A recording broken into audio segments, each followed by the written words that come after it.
अपने माता पिता का दिल न दुखाओ।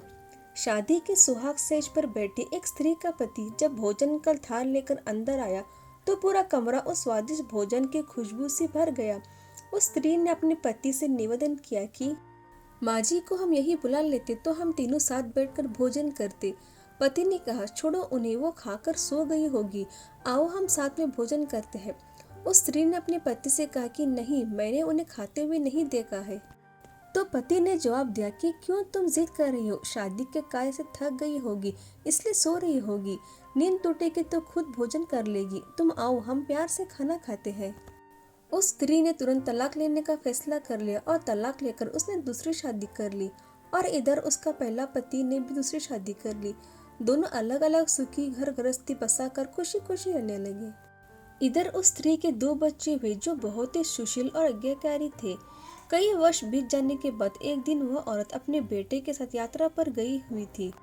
एक जगह तीनों माँ बेटे भोजन के लिए रुके और बेटे भोजन परोस कर माँ से खाने की विनती करने लगा।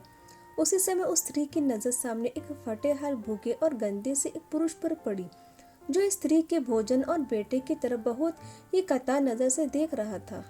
उस स्त्री को उस पर दया आ गई और बेटे को बोली, जाओ पहले उस पुरुष को नहलाओ और उसे वस्त्र दो, फिर हम सब मिलकर भोजन करेंगे।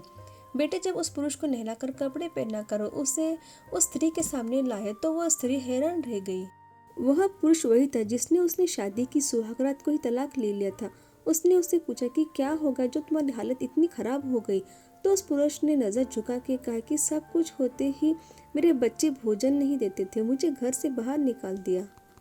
उस स्त्री ने उस पुरुष से कहा कि इस बात का अंदाजा तो मुझे तुम्हारे साथ सुहागरात को ही लग गया था, जब तुमने पहले अपनी बूढ़ी माँ को भोजन कराने के बजाय उस स्वादिष्ट भोजन की थाल लेकर मेरे कमरे में आ गए और मेरे बार बार कहने के बावजूद भी आप अपनी माँ का तिरस्कार किया।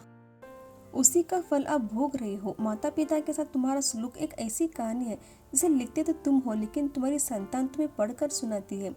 जैसा व्यवहार हम अपने बुजुर्ग के साथ करेंगे उसी देख देख कर हमारे बच्चे भी यही गुण आते हैं कि शायद यही परंपरा होती है। याद रखना, माँ बाप नाराज तो ईश्वर नाराज। दोस्तों, आशा करती हूँ आपको स्टोरी पसंद है तो प्लीज़ सब्सक्राइब और लाइक करेगा। धन्यवाद दोस्तों।